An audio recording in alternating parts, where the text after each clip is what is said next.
Welcome to the Leadership with Biana Kovic Show, and thank you for being with us. Our topic, leadership, focuses on leaders such as yourselves. We believe that leadership is a skill that can be learned through practice and awareness. It is our hope that our conversation will help you become more reflective when it comes to your own leadership practices and enable you to leave a positive legacy. Our very special guest is Regina Huber. Regina is the founder and CEO of Transform Your Performance. Drawing from her extensive corporate and entrepreneurial experience on 5 continents, Regina is a transformational leadership coach and transformational consultant for inclusive diversity with a passion for diverse leadership, co-creation, and dance.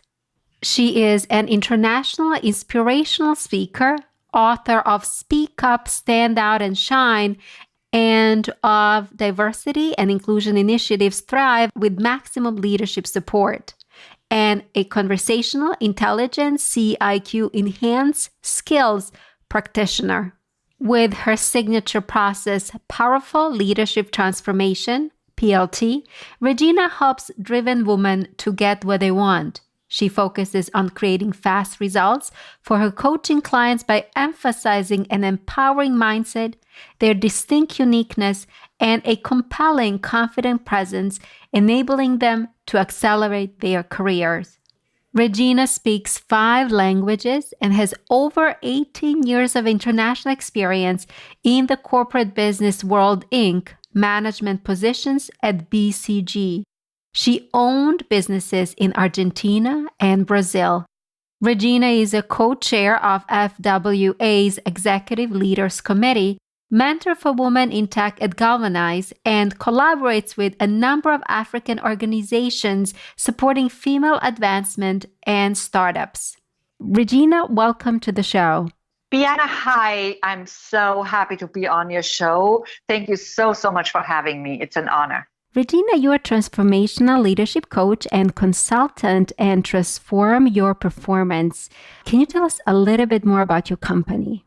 Yes, of course. Transform Your Performance is, as you correctly said, my company. And it came originally through the idea to work with performance artists, which is something I did in the past. However, it's also about all types of performance. It is really about the performance in our businesses, in our corporate employment, in any type of organization or in life, So it's really about that transformational leadership as well. As you said before, I'm a transformational leadership coach and consultant. What does that mean? Well, for one part, it's about transformational coaching, which also has to do with our personal transformation, because our personal transformation then also translates into greater business or professional success. And on the other hand, it's also about transformational leadership, which is a specific type of leadership where we lead through being role models, where we practice inclusive leadership and all these different things. And my company is basically a result of all my previous experiences. It often happens for us coaches, right? We have all this eclectic experience, some of us do at least, and then it all comes together into a very specific coaching offering, and that's why we are all different. And what kind of coaching do you offer within the scope of transformational leadership coaching? So I have come up with my own system or process that I call Powerful Leadership Transformation, or PLT. And what it is it consists of 4 basic pillars. One is a self-empowering mindset. So in the mindset work, what I do is I go a little bit deeper than some other people, I think, because I also really go into the subconscious, because as we now know, 95% of our behavior is really driven by our subconscious. So oftentimes we think we're in control of our mindset, but we're really not. So we need to dig a little deeper sometimes. So the first is empowering mindset. The second is finding your, what I call distinctive uniqueness. You could also call it your authentic brilliance, your special greatness, your unique genius, whatever you want to call it. And that is also something that specifically women oftentimes are not completely aware of. And that's why it's really worth doing some substantial work around this and really uncovering those hidden talents or even talents that we think are not important, but they are. And then the third pillar is our body conscious presence. Why body conscious? Well, we talk so much about our appearance, about how we show up, about how we dress, and all these different things, about body language. But it's not only about that. It's really also about whether we are fully present in our body and in our energy. And I think oftentimes we neglect this, but we shouldn't neglect it because it's really a big part of our business presence. And one of the reasons why I know this and why I'm really fond of this is because I'm a huge fan of dance. And through dance, I have learned about energy, about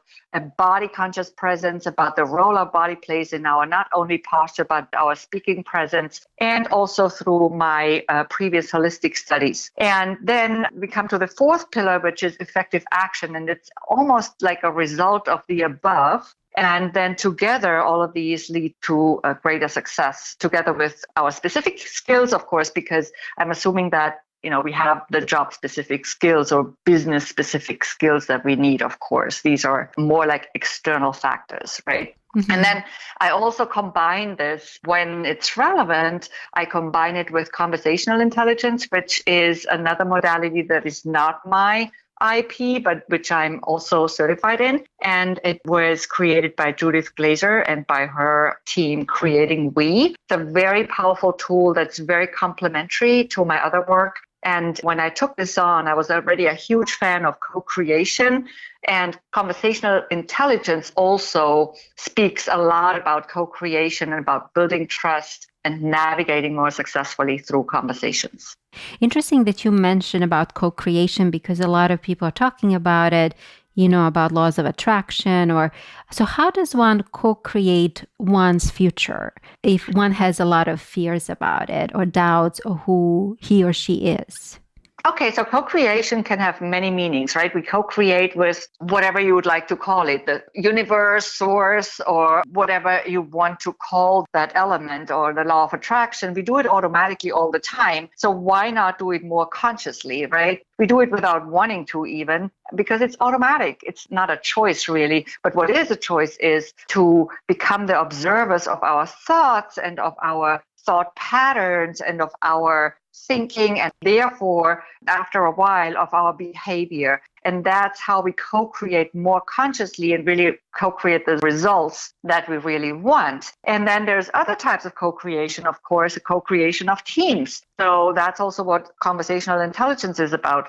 We want to co-create more rather than compete so much, because I think we spend far too much precious energy on competition and on looking at others rather than looking what we bring to the table and how is this complementary to what the other team members bring to the table, and how can we then bring our talents and skills together to create something bigger together. And that's also co-creation, right? So there are several different types of co-creation, of course. It goes in all directions. So one of the things that you also do, you help business people create that stronger business presence. And actually you wrote a book called Speak Up, Stand Out, and Shine. Can you tell us a little bit more about that book? The book is a result of some tools that I came up with when I needed them really badly. About 6 years ago is when I arrived in New York after going through an extremely painful experience with a business partner that cost me not only my business and my working visa and my residency permit in Brazil and a lot of money. It also cost me my confidence and my self-esteem. So I really had to build that from scratch again. And I came here without a business. I was starting from scratch without a network, building a new network in a new location, also still thinking about what that new business would even be about. So I was in a very debilitated situation and position at the time, but I had to get my things going again and build something new, right? And build that network. And so I had to really dig up that courage to go out networking, to pitch my new business, to start speaking in front of audiences, to have my own events so people knew that I even existed in all these different things that are necessary when we build a business. And that's when I came up with some tools that are based on several different experiences that I had through holistic healing practices, through the neuroscience I studied in the context of that, and also through the energy work and all of that. So it's a combination of tools that help you prepare mentally, physically, and energetically for speaking and other challenging situations in business. So, I came to the US 20 something years ago, and obviously, learning new language kept me in a state of fear, how you're going to sound, what people are going to think about your accent. So what suggestions you have for people who live in a state of fear or have fear when they have to speak? What tools can you give them so that they can overcome it and become a very good speaker and be confident about what they're speaking?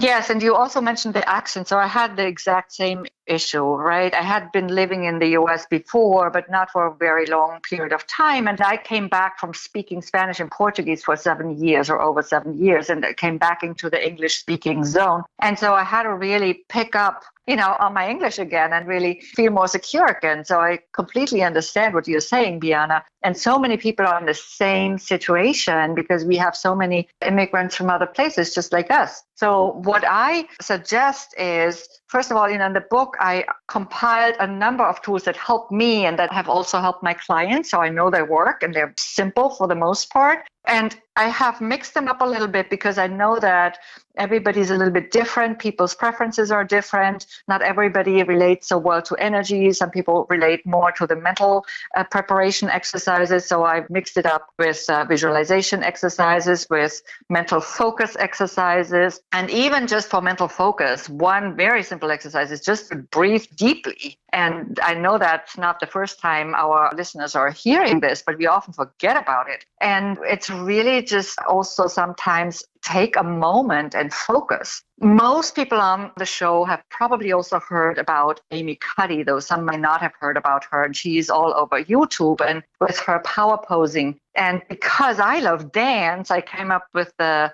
tool of power dancing because, she says holding a powerful, expansive pose for 2 minutes can change how you show up in a meeting or in front of an audience, and it makes you feel more powerful and more confident. And for me, the holding it for 2 minutes is a little bit more challenging because I'm a movement person and I love the dancing. So I came up with this concept of putting on some really power sounding music, anything that sounds powerful to you, whether it's the lyrics or the music itself, and dance to it. And, you can do this in a bathroom stall, right? And then also the energy exercises, they are really cool because you can do them anywhere, on the subway, on the bus, just maybe not in the car with your eyes closed, of course. But, there's a little bit for everybody, I think, in the book. And one of the exercises that you talked also about is making your inner voice your best friend. And I know that a lot of us are very critical of our own selves. So how do you quiet it down and make it to be actually your best friend? In the speaking context, what I would suggest is that you really refocus to the audience. If you have a message to share, if you have something important to share with people that could change somebody's life or make it easier or make it more convenient or just help it in some way, either through your product or your service or through your message itself, then you must share this message. You should not be selfish and not share it just because you're afraid. So the focusing away from your fear towards the audience and the difference and the impact you will make through this oftentimes already helps, because then it's not all about you. It's about the other people whose lives you will touch. And by the way, they have come to listen to you. It's because they want to hear you. They don't want anything bad for you. They are investing their precious time. Time is a very precious resource. If people come to listen to you, they want you to succeed. They want you to have a good time with them. And I think it's also about being vulnerable. And your audience does not expect you to be perfect. Just as we are having a conversation here and not everything is canned and prepared, right? It's not perfect, but I think we're having still a meaningful conversation, and hopefully it's also inspiring to our audience, and that's what they expect. So what you're saying to us, acknowledge that the audience is on your side. Yes. Hmm. So do you think that everyone can become a great speaker? I do believe so. I grew up as one of the shyest kids you can imagine. I was so shy. I locked myself up in my room together with my brother so we wouldn't have to go to kindergarten.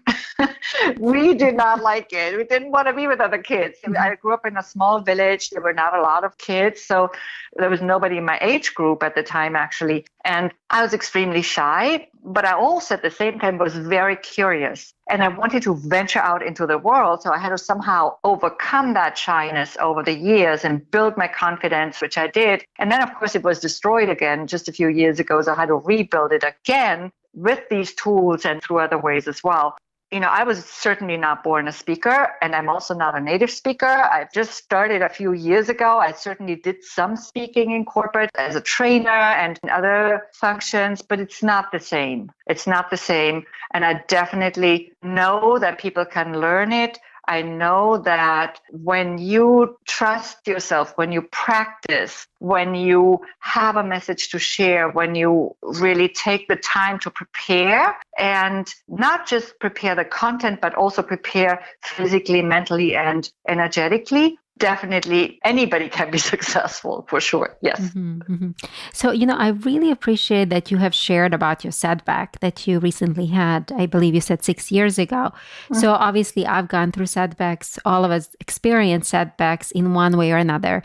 And my Mhm. question is, how do you effectively work through setbacks? How do you move from that low point to that high point? I was very lucky to have studied holistic healing because it teaches us a lot about our subconscious mind and how it works. And at the time, I realized that I had to move out of victim mode and into a more empowering mindset. And that didn't happen from one day to the next. It was a process, but I had to consistently practice a more empowering and a self-empowering mindset. And once you do that, you know that you're on the right path and you can tackle any challenge. And you also start seeing the lesson and the learning in that experience. And in hindsight, of course, we always know more than when we're in the midst of it, right? When it's still painful. But in hindsight, I have to say this was one of the biggest lessons of awareness for me. And it was about 8 years ago, but I came here about 6.5 years ago or so. And wasn't completely resolved when I came here, quite the opposite. I had to travel back and forth. So it took a lot of time and energy still to dismantle a brick and mortar business and with all the bureaucracy that's involved, and especially in Brazil, it's very bureaucratic. However, I knew I was on the right path and there was a next phase. And I also know that if I hadn't made that particular experience, I wouldn't have been pushed so hard to go onto a journey of self-discovery and self-awareness. And I wouldn't be doing what I'm doing now. Interesting. So, what you're saying to us, the setback actually can be seen as a lesson and also as an opportunity to grow. Obviously, yes, always, always. Of course, we like to grow in less painful ways. We prefer that. And now that I am more aware of how we attract things and how we create things for ourselves, I can also gear it a little bit more easily in the right direction. That doesn't mean that I don't experience challenges. Of course I do. And sometimes they are pretty substantial. But I also take those challenges as a way to grow. And I also think a failure is only a failure if you call it that. We call it a failure, but what is it really? It's really a stepping stone. And even the most successful people have moved through those situations. And many of them share that, right? So, I actually watched your YouTube channel, and one of the topics that you talked about is how do you move from the place of being constantly rejected to being selected. So, can you share some thoughts with us on that subject? Yeah, so what it was is at school, I never liked physical education because there was not the right type of physical education that was offered. So later on, I discovered that I love dance and I go to yoga classes and I do all these different things. I'm a super movement person now. I love to walk, but back then it wasn't like that. And it's sad because there were some things that I would have liked to do, like basketball or handball, but I wasn't really strong enough. and I wasn't trained enough. And then there were players that were much stronger. There's actually one of the girls in our group, I think she became a national handball player, so there were a lot of girls who were much stronger. So what happened is the team leaders would pick the team members for their teams in sports lesson and for those games. And I was usually one of the last ones to be picked. So there were all these people lined up, and they were calling names like Monica, Sabine, all these different names. And my name was usually called last. And that did not feel good at all, as you can imagine. So I felt really rejected. And it was a very weakening situation for a little girl to be in. And I think it's really not the right way to teach, but that's a whole other chapter, right? So when I remembered that this was very deep ingrained in my system, and I had this very deep fear of rejection. So initially, sales calls, which, some people don't even call sales calls because we are here to have a conversation and find out whether we can serve somebody. But still, most people do call them sales calls. So I'm just going to call them sales calls. So sales calls were very, very, very challenging for me because I had this deep fear of being rejected, and I had to really move through that. And remembering this experience helped me because I gained some awareness about the root of this fear, and eventually I could leave it behind. I think the fear can block people from actually moving or trying to accomplish anything. So Regina, I'm going to segue a little bit and talk about diversity. There is lots of talk nowadays of importance of having diversity in the workplace, and you are definitely an expert at it. You actually have given a lot of talks about it. So my question is, why do you think it's important to have a diverse teams? Yes, the numbers, of course, speak for themselves. And I think, you could just go on the internet. There are a load of studies that tell us that bottom lines improve with the right number of gender diversity, the right number of other types of diversity. So there's a lot of material online, a lot of data. I'm not going to go into that part that much. What I do want to pick up on from your question is really the why are diverse teams potentially more innovative and more creative? Well, they are because, of course, we bring different perspectives to the table. And if we have a number of people with the same background, with the same ethnic background, same racial background, same socioeconomic background and educational background, and all of this, then the only difference they bring to the table are different talents and possibly different skills that they have acquired. But when we bring all the other aspects in, then of course we get a lot more different ideas, more different suggestions and perspectives as well. Now, that doesn't always happen automatically. So what we need to do for people to speak up and share their ideas and share their oftentimes hidden talents even is to create trust and create that safe environment where it's safe to make a mistake, where it's safe to speak up, where it's safe to bring your whole self to the workplace and don't have to leave pieces of who you are at home or outside the door, right? So that's, of course, the premise for that creativity to happen. And then also one of the tools that I mentioned earlier, conversational intelligence, helps us do that. It helps us create that safe environment through specific verbiage, through specific conversational tools. So when we are in trust mode, a different part of our brain is activated than when we are in a lack of trust mode. And typically when we don't trust our conversation partners or the people in the room, what happens is our primitive brain is more active, and what kicks in is our fight, flight, freeze, or peace mechanism. And when we are in trust mode, what's more activated is our so-called executive brain, which is our prefrontal cortex.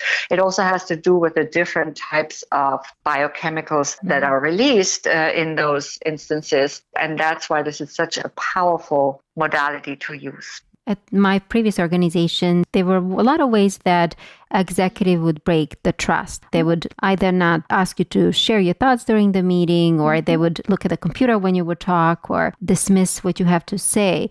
So, and sometimes we do that consciously and sometimes we do that unconsciously. My question is, how do you regain that trust back if you break it? And how do you help people have more faith in you if you have actually broke that trust? Okay, I believe that transparency can do wonders. Really be open about, that something's broken and something needs to be fixed, right? To have that conversation in a transparent way and bring the team together and also involve them in the conversation and include them in the conversation and have them make suggestions on how this can happen. So of course you can make suggestions yourself, but really also this inclusive leadership helps in the process of building trust. And I think transparency can sometimes be practiced in a harsh way, but it can also be practiced in a way that encourages participation and that builds trust. So, transparency is a very interesting word. And my question is, what kind of levels of transparency you use when working with different teams? Because I understand that some leaders use different ways to be transparent with executive team and different ways to be transparent with workers that are doing frontline services. What are your thoughts on that? Yes. So first of all, I think transparency also has to do with being authentic, really showing who you are as a person and encouraging your team to do the same. And then also transparency is about not playing a role as somebody when of course we have different relationships and we have roles in those relationships, but I would expect somebody who's transparent to not be a completely different person when they go to the leadership team than when they go to the team they lead. Okay, so I'm not a completely different person depending on who I talk to. So what you're saying to us, you have to remain the same in your communication, whether or not you're talking to executive team or you're talking to the frontline staff. Yeah, I think so. I think we have to be consistent with who we are. I cannot be one person with one group and a totally different person with another group. Then that's not authentic to me. So how do you create successful teams? How do you engage teams to be more successful? I think that it's a great way to open your team meetings in a specific way. So first of all, I even do this sometimes in workshop situations when I haven't met my audience before, right? So we agree on certain rules of engagement. I call it an agreement of engagement because I do not just stipulate rules. Yes, I have certain rules that I would like my audience to adhere to or a team to adhere to. Like, for example, we listen to each other. We respect each other's perspective. So these, I think, are very basic rules that I would put on the list myself. And then I would ask my team, what else do you think should be a given in our interaction with each other? So how can we interact effectively? How can we interact respectfully and make sure that everybody has a voice? And then really ask them and then make this a written agreement and read this agreement briefly at the beginning of each team meeting to remind everybody how we want to interact in a meeting. Also, if you, for example, are in a conference call, we don't always have the possibility to interact with our meetings in person, right? So sometimes your team is spread out in several different countries and you do conference calls with your team. So really make sure that everybody gets to speak. There are always people who are not that outspoken or who are not very expressive or who are more introverted, and they don't automatically speak. So really encourage everybody to have a voice and to speak during those calls without putting them on the spot, but yes, giving them a chance in an encouraging way.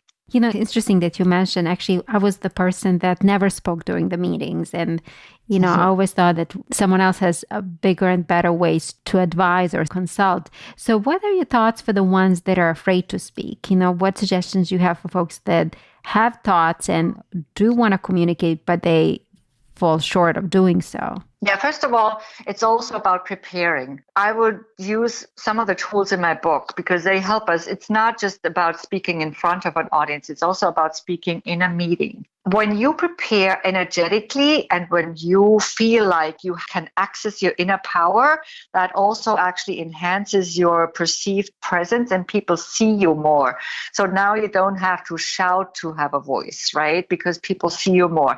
Another thing is to really take a prominent seat where it's easier to speak up. Don't sit in second row. Come to your meeting early. Meet the people before. Maybe have a say in the agenda. come prepared, know your stuff, right? It's really about that. Also, don't hesitate too long. Sometimes other people take our ideas away and then we think, oh my God, I wanted to say this, and somebody else said it. And that diminishes our visibility in our team or in our organization. And then we are surprised when we're not promoted, when we're not seen as a candidate for a specific role or promotion, or when we're not seen as a leader candidate. And oftentimes we just really need to get more visible. And we can also ask other people for help. For example, if you have a mentor, ask them, are they going to be in that meeting? Can they help you somehow have that voice? Or can they mentor you before the meeting into a specific role you can have during that meeting? So I think preparation is always really important. Another thing is really show up powerfully. That also includes your outfit, right? Show up in something that you feel good in, and that's also appropriate for the occasion. It also can change really a lot how we feel about speaking up. And then also practice speaking up more, because the more you do it, the less you will be afraid of saying something stupid. It's never stupid anyway, but I'm just saying, we have this fear of saying something stupid or something doesn't sound super sophisticated. And the more we speak up, the less we will feel this need for it to be perfect, because then we have more chances to get it right. Interesting. And I like that you mentioned practice, because I think what helped me a lot is by practicing just making myself do it, giving myself permission to speak up.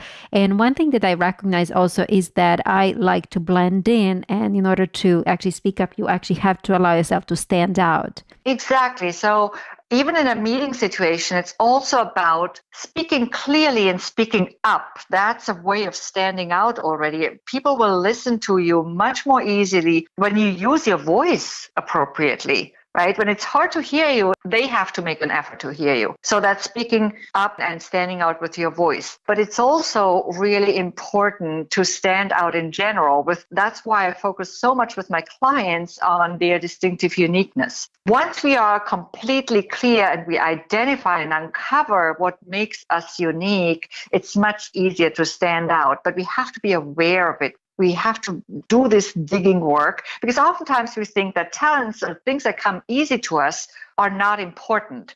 But they come easy to us because they are our personal strengths that we bring automatically to the table. And when I start working with my coaching clients, I ask them, what are 5 unique assets? I call them unique assets. These are unique qualities that we all have, right? Strengths, talents, gifts, experiences, pieces of our stories that make us unique. And oftentimes they say, well, yeah, I'm a great listener, but aren't many people great listeners? Well, that may be true. There may be a lot of great listeners, but it's the combination of those 5 things that make you unique. For example, in my case, it's my eclectic background that makes me unique. The mix of corporate and entrepreneurial background, my living and working experience on 5 continents in several different countries and different language zones, my passion for dance, for neuroscience, for holistic modalities, and all of that together makes me unique. And the same is true for every single person. So we really need to look at the whole package.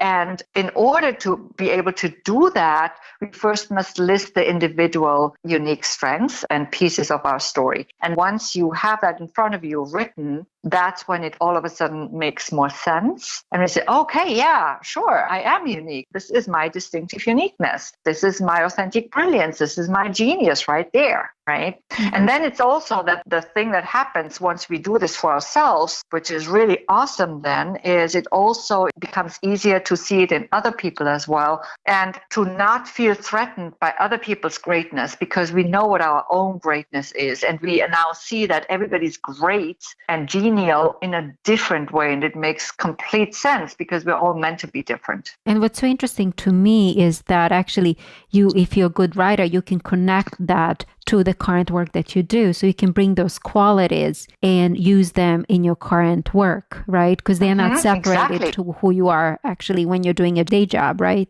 Great. And oftentimes we think that a passion of ours is completely unrelated to what we do, but oftentimes it's not, and we're just not aware of it. So a really great team exercise is also to share our passions and to look for inspiration in our team members as to how we can apply those passions to our work. And I think when we do this as a team, it's not only fun, which it is, but it also brings a lot of hidden talents to the table that we're not even aware of as team leaders. I did a lot of team building work with my teams.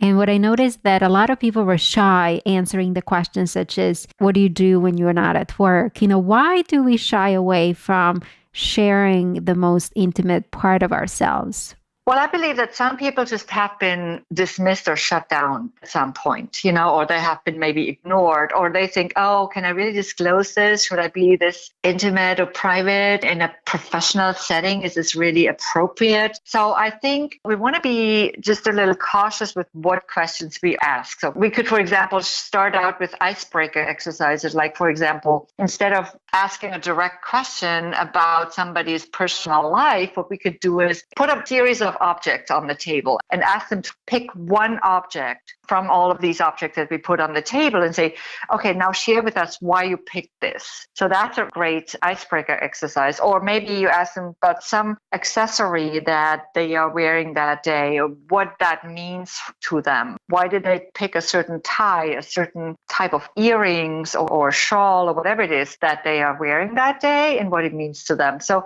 I think these are a little bit more indirect questions that can bring us on the right track and are a little less aggressive, because not everybody is as outspoken about their personal life or about their passions. However, I think it's a process, right? The more trust you build, the more comfortable people feel about sharing, about talking about these things with each other, the more they will be also open to bring their creative ideas to the table. And this actually leads me to my next question, which is being culturally sensitive too, because some people in their culture will not share certain things. Absolutely. And I think it's sometimes about reading between the lines also when people speak with you, when team members speak with you, because not everything is obviously a cultural aspect, right? Even if we read up on a certain culture, we might not know everything. It might not be written anywhere, right?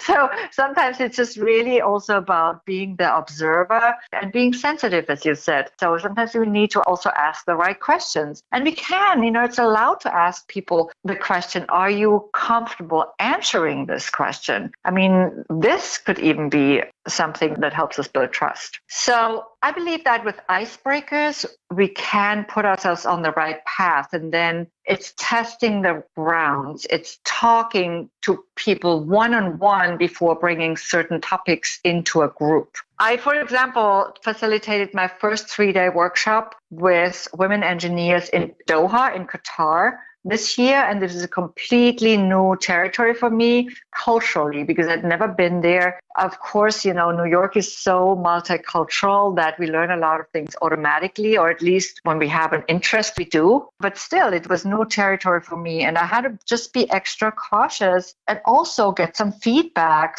through the women themselves during the first few hours and learn from them at the same time as they were learning from me. So it's always a give and take, and it's always mutual learning. It's not just going in one direction. So obviously, you've gone through reinvention by coming to the States.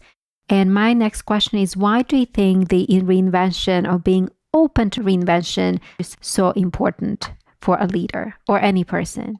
Well, we talked about so-called failures earlier, right? We go through challenges. I'd like to call them challenges, actually. I think they are always a chance to reinvent ourselves, but sometimes we are also forced to do it. So I personally would probably not be able to live without change. I'm somebody who needs change, right? I get easily bored. I'm always eager to learn more, to grow. I'm a movement person. I moved from country to country. I left my village when I was 19 to move to the city of Munich. That was my first contact living in a city and really experiencing a city. And from there, I moved abroad to Madrid for the first time. And then I started working a lot with Portugal and with Brazil and all these different places. And then I moved to Brazil and then moved back to Germany and moved around, right, to Argentina a couple of times and to the West Coast. So it's always about reinventing yourself, whether you reinvent yourself in a new location, with a new activity,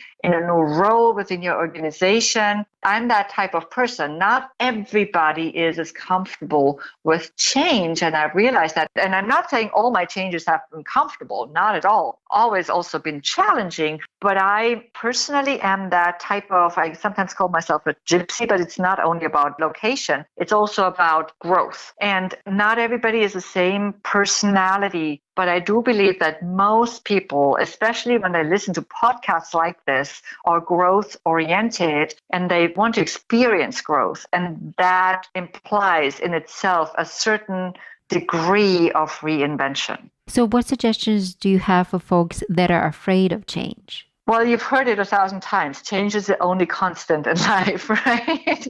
And so it's really not something that we can completely avoid because the world around us changes every single second. We have to adapt to that change in a way or we stay behind. And especially in the professional field, and especially if we are business owners or if we want to move forward in our careers, we don't really have a choice in that sense. We have to adapt to new technologies. We do that every single day. And I think the less resistance you build up to change, the easier it is to move along with it. I'm not saying you have to completely reinvent yourself every single day or every year or every 10 years, but the resistance is never comfortable. Yes, we oftentimes talk about the comfort zone, but is the comfort zone really that comfortable? Once we notice that we feel we're in a comfort zone, it already has become uncomfortable. So I actually sometimes have called it a discomfort zone, but I also realize that change is not always comfortable. So both can be uncomfortable, but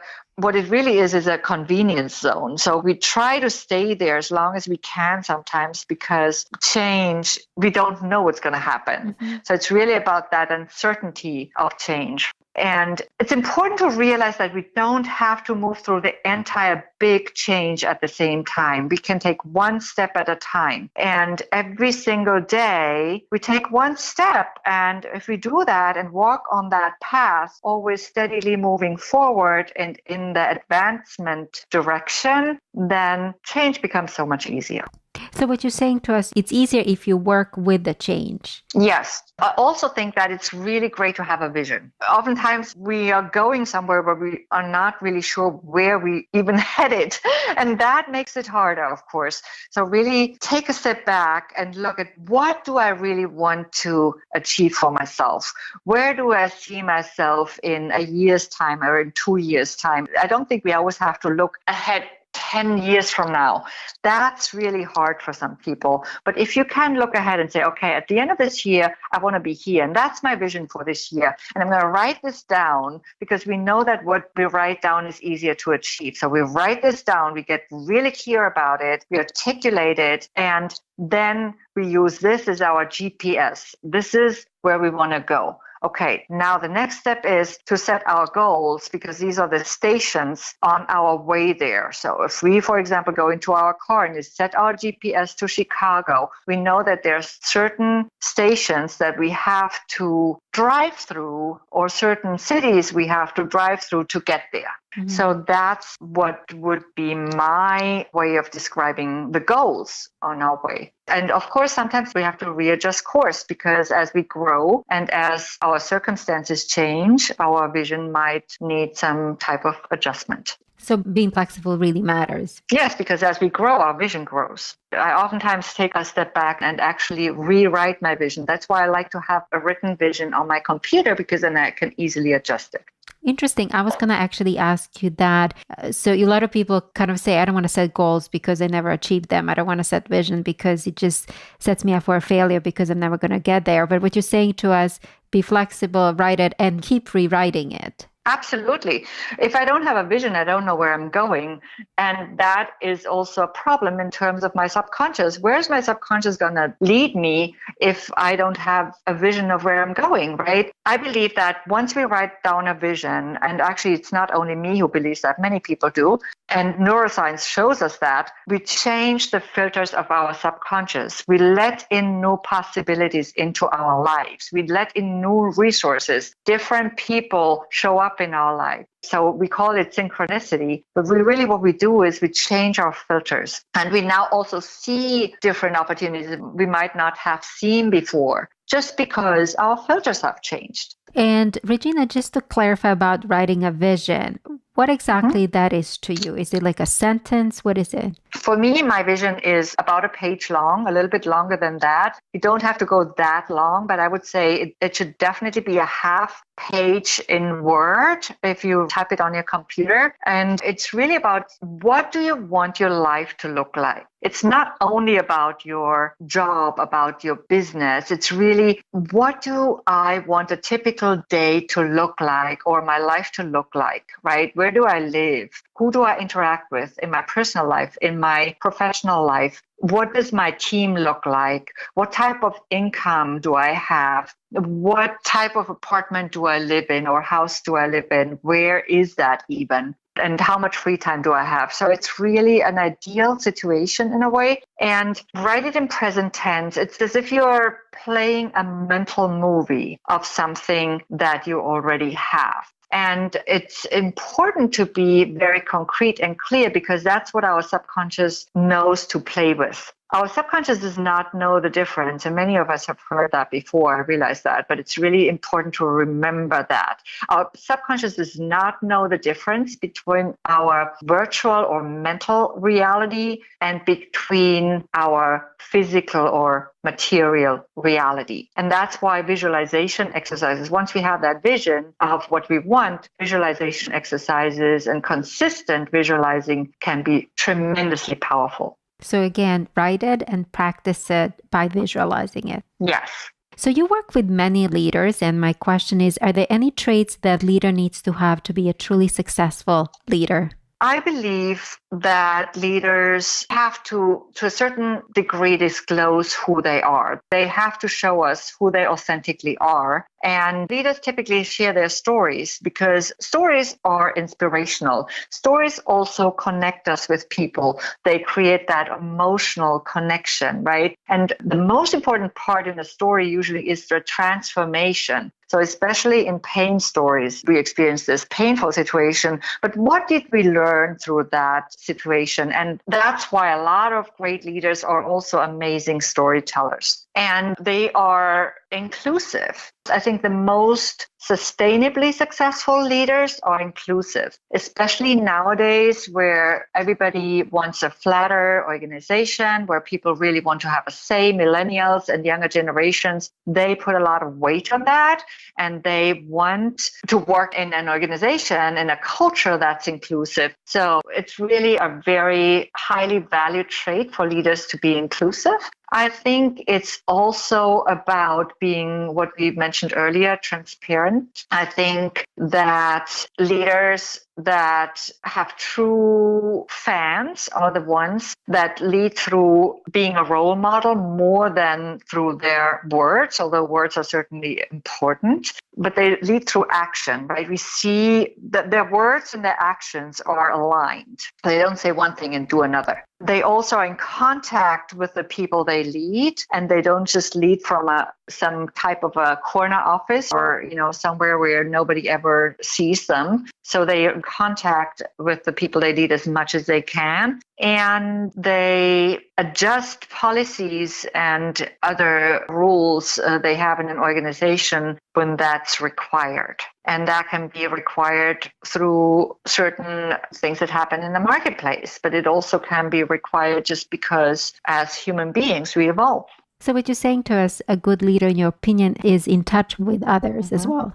Yes, they're also self-aware. That's a really important point. They know who they are. And what is your leadership style? So I love transformational leadership. I think being a transformational leader is one of the most humble things you can do. Oftentimes you also think that to stay humble, we need to stay small and play small, and that's not really true. I think being humble is really to bring out the best in yourself and share it with the world and not just keep it to yourself. I actually made a little video at one point. I think I titled it "Playing Big is the New Humble." And we oftentimes confuse playing small with being humble, which is definitely not the same. Transformational leadership is also about being inclusive. It's about leading as a role model. It's about being authentic. It's about helping people grow. Mm-hmm. Yes, and about also giving everybody a voice and doing your best so that everybody can have a voice. And any thoughts for women leaders? We definitely need more of them, for sure. We need more balance in leadership, which we don't have right now in any country that I've ever lived in. And I think balance in leadership is really important eventually also for world peace and for greater wealth for all. So that's also one of the reasons why I do this work and why I work a lot with women, though not only. I think balance in leadership is important in any respect, not just gender balance, but also greater balance of racial representation and all the other types of minorities and that are currently underrepresented in leadership. But I believe that women leaders have a very strong role nowadays because we just need more aspects of the typically feminine aspects that are underrepresented in leadership. For example, compassion. So again, we need yin and yang, feminine, masculine, female, male. It all needs to come to a point where all of these different strengths are respected and represented. And what I do want to talk about also here, what I want to mention is we still have too much competition among women, and that's not really healthy. What happens is in the past, women thought probably there was only one seat at the table for one woman in corporate, for example, because it was mostly men and corporate was created by men for men at some point. So women had a really hard time. And of course, they had to work extra hard to get into a specific leadership position. And of course, there was a certain sensation of threat when more women wanted the same because women somehow intrinsically thought that there were only so many seats for women at the table. But that's not really true anymore. So we really have to change that mindset and support each other as women to create more women inclusive corporate and other organizational environments that then also make it easier for women to operate at all levels in those organizations and to make it to the top more easily. So it's really not about competing with each other, but about lifting each other up. And I think that's something that we need to understand on a deeper level and practice. Any thoughts on generosity and leadership? I think true leaders are intrinsically generous. All ethical leaders are generous because you cannot be a positive role model and a leader without being generous. This is not just about money. It's really about your time. And yes, when you make a lot of money, it's also about giving back and sharing your wealth for sure. But it's a lot about giving your time, about caring, about compassion. It's about sharing your passion. It's about being generous, about sharing your wisdom and your unique talents with others. And it also requires being generous with courage and with bravery. So really digging up that courage and being generous in that way as well. So yes, leaders do need to be generous. And what is your mission in life? My mission in life, I touched upon it a little bit earlier through my work to help women and minorities empower themselves and gain more visibility in their organizations or as entrepreneurs and therefore be more successful. That's how, through my work, I drive more diverse leadership and inclusiveness in general. And I'm making my humble contribution to that. And I think this, as I said before, really helps more people create more wealth for themselves and for their communities. And not only that, but it also ultimately when people are more aware of their own greatness, when they're more successful in that way, they feel less threatened by other people who are also great or are different. And therefore, this also leads to less conflict and to ultimately more peace on this planet. So I really believe that more balanced leadership leads to greater wealth and peace for all. And we need to create this so we make this planet a place where all have a right and a possibility to thrive. Any final thoughts? I think that we can make the greatest contribution and the greatest impact when we are aware of who we are, when we go deep with this work, when we go on a journey to self-discovery, when we practice self-belief and self-esteem, and we really have the courage to, in our own way, and that might be different for every single person on this call, but when we dare to play big. And again, it's really useful to have that vision, to dream. We are so educated out of dreaming. Dreaming is healthy. Dreaming helps us visualize. It helps us create the life we want. And it also makes the people around us happier when we are happy with our lives. And how can people learn more about your company or order your book? You can get the book on Amazon, both as Kindle or print. And there's also a page on my website, transformyourperformance.com, that is about the book, and it has a link to Amazon directly. And the title of the book is Speak Up, Stand Out, and Shine. My website, as I just mentioned, is transformyourperformance.com. There are pages on my speaking, on my coaching, on my workshops, and the other work I do. There's a lot of information on my website. I also have a LinkedIn profile under Regina Huber, and I have a Facebook page with the name of my website, Transform Your Performance. I'm also on Twitter as Transform Dance. Great. Any people want to contact you for any reason, they can go to Regina. They can go to my email address is regina@transformyourperformance.com, or they could also just go to my website, transformyourperformance.com, and go to the contact page. Thank you so much, Regina, for being a guest on the show. Thank you, Biana, for having me. It's been a true pleasure chatting with you today, and I trust that will be inspiring for your audience. I also would like to give your audience a free video series, which is also available on my website, if they'd like to enjoy that as well. Great. Your website again, just so they know? Yeah, transformyourperformance.com. On the homepage, there is a blue button where they can sign up for a free video series about my system, Powerful Leadership Transformation, and go through the 4 phases. Wonderful. Thank you. Thank you. Our special guest was Regina Huber, the founder and CEO of Transform Your Performance. Thank you for tuning in and listening to the Leadership with Biana Kovic Show. Remember that you're all leaders in your own rights, and the impact that you're meant to achieve starts with small acts of kindness, curiosity, and generosity. Please give us a like and subscribe to our channel. Thank you again, and until next time.